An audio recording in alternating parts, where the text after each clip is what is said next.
Hey, Austin here with Draw 2 Cards. Just here doing a quick profile for my Granblue deck. Got first in Rosemont with it.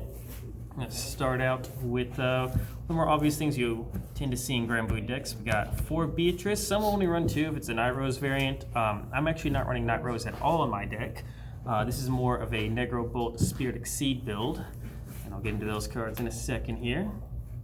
And for Beatrice, it's obviously going to be your main ride target after you use Spirit Exceed. It's also going to be good for setting up your Cannoneer combos, which is just where you use one of your G-Guards, retire a rear guard, call Beatrice, Beatrice Soul Blast 1 calls out Cannoneer, and you get to blow up one of your opponent's rear guards during their turn.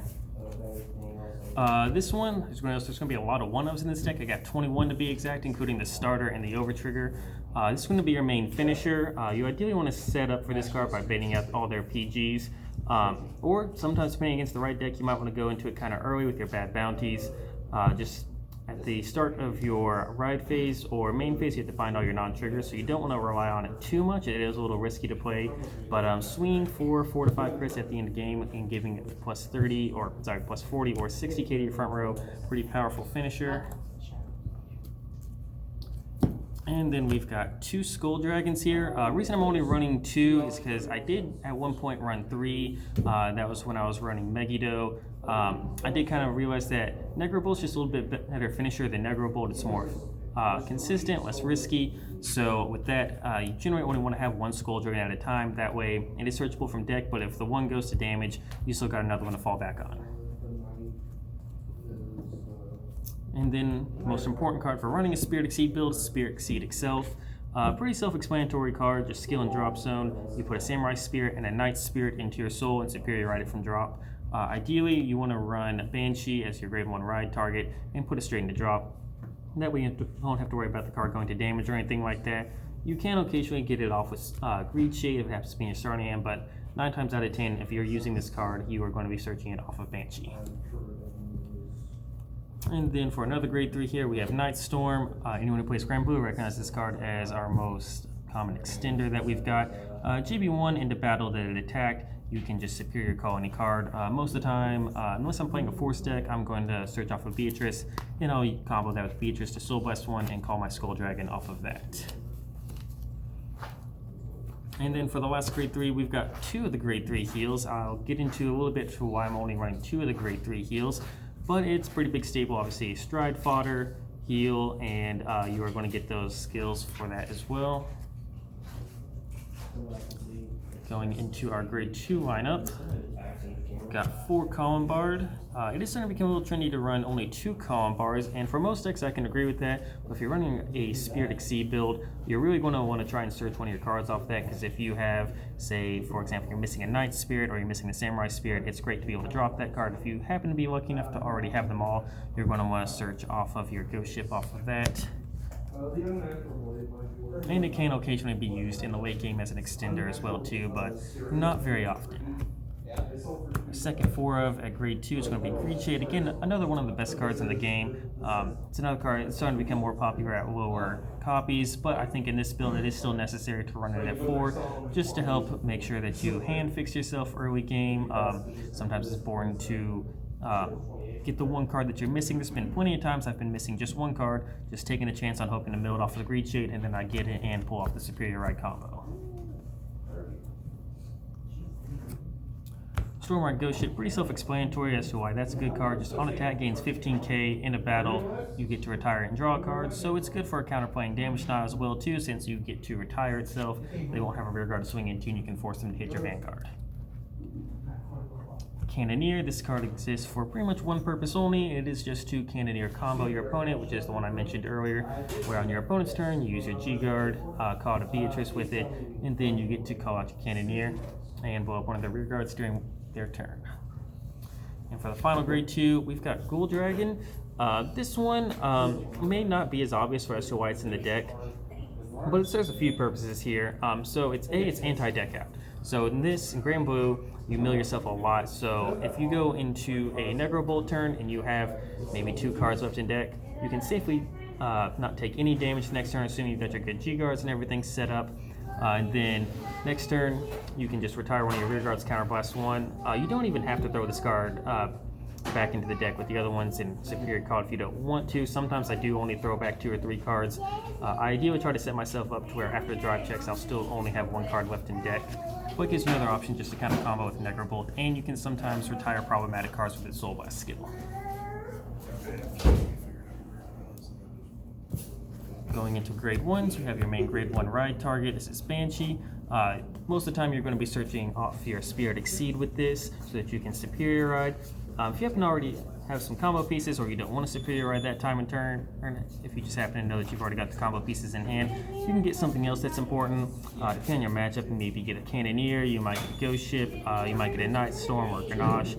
It all just kind of depends on the matchup. There's really no solid answer that you go into 100% of the time with that, but it can be a good rear guard too, just to make sure your opponent doesn't damage deny you. Swinging on the grade 1 with it, hopefully hit a trigger off of it and retire it so they've got no rear guards to swing back with. And then we've got Samurai Spirit. Before we had Banshee, I was running this card at 4, but I feel like with Banshee, it's only really necessary to run the card at 3 copies. It is pretty helpful in force matchups as well too. Aside from the superior ride, you can do something like retire your Greed Shade off of it just to get a beater that's big enough to hit against force numbers. And we start to go into our one-offs for grade 1 here too. Another self-explanatory card here for why most Granblue decks are running it. Simply discard a card from your hand and then put this at the bottom of your deck to help yourself from not decking out, and also just superior call any grade that you want, assuming you have 10 or more cards to drop, which most of the time, unless it's maybe before your first stride, you're going to have 10 cards to drop at all times. And then Banshee, I'm sorry, this is Bell, not Banshee. This is super important for Narukami matchups. It also has great synergy with Bolt too. If you Bolt a little early, you're binding a whole bunch of cards into drop on your own, and then you can just play this one card, either superior call it off of your Ghost Stride, or you can just call it from hand. Either way, it's going to gain a ton of power. I've hit 100k plus columns off just this card before, and that's of course with Bolt as well too. And then I do run 4 different PGs in here, and I'll explain each one by one here. Dolph the Ghosty, just a good ride target, 7k base, good for swinging under your opponent, and also it has the Ghosty name in it, which kind of helps as well too, if you happen to need that. This one, I run this at only 1 copy. Reason for that is because a lot of times you can just search it off the deck with one of your Ghosty Strides, Calm Bard, whatever you want to use, and you can guard with it from drop zone. I've had games before, it doesn't really come up that often, where you'll get 2 cards in hand, 1 card guard, PG with that, and then G guard, 1 card guard again. And then to go into grade 0s, you have the starter, Guiding Zombie Vet Starter.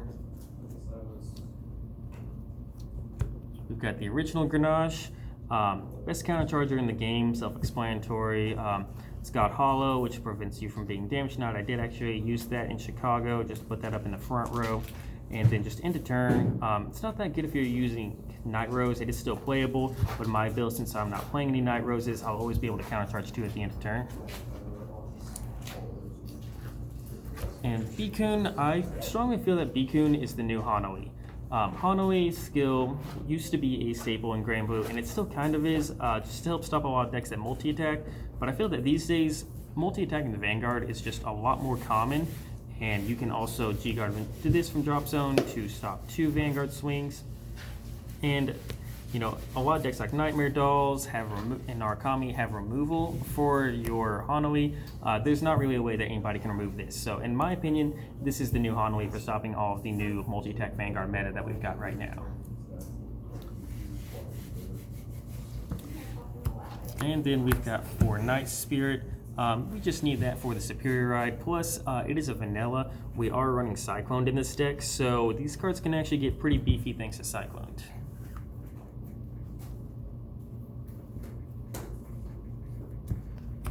For Stride Crypt, another self-explanatory card. Just be able to discard a Stride on that. Plus, it's got Ghosty in the name too, so when you're sitting on Beatrice, that card's a 20k shield by itself, which is super helpful in plenty of matchups. And then our other 2 heal triggers, we've got Rick the Ghosty. 2 reasons that I'm running this card, or really 3. It's got Ghosty in the name, so it does get that 5k buff from Beatrice. And it is also super handy against decks like Order Colony, where you can't G-Guard. If you're sitting on a Beatrice, the standard grade 3 heal trigger is only going to be a 15k shield, but on Beatrice, that is going to be a 25k shield, which can easily save you against Order Colony. And plus the fact that it's vanilla too, it does also get beefed up by Cyclone, so I do superior call this card quite a bit as well. And then we have one copy of Wild Seas Banshee. The reason we're just running one copy is because that's all that we really have room for. When you see the other two triggers, you'll see why. GB1 goes into Soul, gives your Vanguard 10k, and you draw a card. It did come up for me in the Narukami matchup, but most of the time I'm not really using that skill. It's just kind of in here at one because that's really all that there's room for. And then we have one draw PG. You really don't want to run more than that because deck out is a very strong risk in this deck. And it is very good to get the sentinels, so that is why I run 3 of the typical sentinel, that is discard a card to stop an attack, and as well as 1 of the crit scent. Again, that's just more of a room issue. I feel like being a protect deck that can superior and give you 2 protect markers in a turn, I just feel that you don't necessarily have to run 4, and the 30k shield can come in handy against plenty of decks. Poking is pretty popular right now, decks like Nightmare Dolls. Just 1 card guarding something like that comes in handy all the time. And you want to run as many crits as possible with your deck thinning and just try to sack your opponent if you can. Overtrigger, because obviously this is going to be a lot better than the vanilla Overtrigger. It's not really that great to run the vanilla one when you don't necessarily have to, and it's a superior call. And plus being able to get the extra heal in there too is pretty handy for when one of your key pieces goes to damage zone. It's just pretty self-explanatory for why that card is better than the vanilla Overtrigger. And then we got 3 Ghosty Emperors in here. For me, this is my main stride. I know a lot of Night Rose decks are using Bad Bounty as their primary stride. In my opinion, this is the better primary stride for this particular build. Just filter 5 cards from your deck, set up your ideal board, and just take it from there. A lot of times, I am running this card at 3. The 3rd copy did come up quite a few times in Chicago. Just being able to set up that ideal board when you're about to deck out and you can't afford to drive check 5 times can be pretty valuable and can steal you some games. And your flip target for that card is going to be Cyclone. I mentioned that card before. We are running the vanillas. This is the card that makes your vanillas beefy. So on your second Obadiah stride, you should be able to call out some triggers. Since your first one, you're probably not getting anything fancy out there. So with 2 Cyclones face up, your vanilla triggers are going to be 20k beaters. And we're going to run one of the old Obadiah stride. We're just running the one just in case we get damage tonight, or if our opponent just isn't able to hit our Spirit Exceed whenever we superior ride. It's good to just be able to get that, search out a Beatrice, and then any 2 of the other units that have the hollow ability, call out the Beatrice to your back row and superior call unit to the front. And we got our main finisher here, Bad Bounty. This is the card that we go into with Negro Bolt. It's pretty handy in a lot of matchups like Order Colony as well too, just where you can't really superior call if you're Obadiahs. This is going to be your main win con against that deck. And we got one Progenitor Dragon. It didn't really use this card in Chicago, but it is another one that's pretty handy for when you're being damage denied. Just to be able to go into a Beatrice, start the Beatrice, and you don't have to discard for your strides for the rest of the game, which even a deck like Granblue that wants to discard, it still comes in handy quite a bit to stride for free. And we have one Immortal Galleon. This card doesn't really come up that often. I would say in testing it, I don't think it came up at all, but I did use this card in Chicago. It did get me a game, so I do still recommend running the card at just the 1 copy. There's just enough room to keep it in there for right now. And then lastly, going into our G-Guards, we have 2 of the best G-Guard in the game. We've got Negro Nora. For just Soul Blast 1, you get to call any 2 cards from drop. You can easily get a Sentinel. You can do that combo I mentioned before where you get the Stoicheia Sentinel and don't have to discard if your hand's low enough. Or sometimes you can just pick out any 2 cards and just not really have to worry about the shield, because you can get the grade 0 Rick the Ghosty plus whatever else, and you've got more than enough shield. You don't even have to do the math to guard most attacks. This is the card that'll set up your Cannoneer combo. Very rarely will you be able to Cannoneer more than once, but this card is essential for doing that. This will save you in plenty of matchups. And then this one's just pretty good if you just kind of need the G-Guard to get some GB, but don't really care that much. Simply Soul Blast 1. Most of the time this card's going to be a 30k shield with as heavily as Premium Granblue can mill. And same thing for our very last card in here. This is just more of a, hey, I need to G-Guard just to get some GB, and I might as well mill 2 cards while I'm at it. Don't really use it all that often, but it does come in handy once in a while when you just want a G-Guard for the GB. And that is it for this deck profile. Don't forget to check out Draw 2 Cards, and we'll see you next time.